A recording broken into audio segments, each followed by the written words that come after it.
ചിരിപ്പിച്ചപ്പോൾ നമ്മൾ കൈയടിച്ചു, വീണപ്പോൾ നമ്മൾ മറന്നു.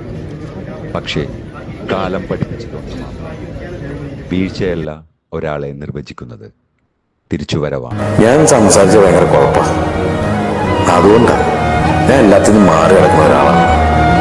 ഞാൻ അതുകൊണ്ട് ആരെ കുറിച്ച് ഒന്നും പറയാനോ ആരുടെ ഒരു പേഴ്സണൽ കാര്യത്തിലേക്ക് ഞാൻ ഇടപെടാൻ വരുന്നില്ല. എന്റെ പേഴ്സണൽ കാര്യത്തിലേക്ക് എന്നെ വിട്ടേക്ക്. ഇതാണ് ദിലീപ്. പിന്നെ എന്റെ ജാതകത്തിൽ പറഞ്ഞിട്ടുണ്ടായിരുന്നു 20 വയസ്സ് വരെ എനിക്ക് കഷ്ടപ്പാടും ചീത്ത സമയമാണ്. പിന്നെ അത് ശീലായിക്കണം, കുഴപ്പമില്ലെന്നാ ജോത്സ്യം പറഞ്ഞേ. അപ്പൊ ജീവിതം മുഴുവനും തനിക്ക് ചീത്ത സമയം.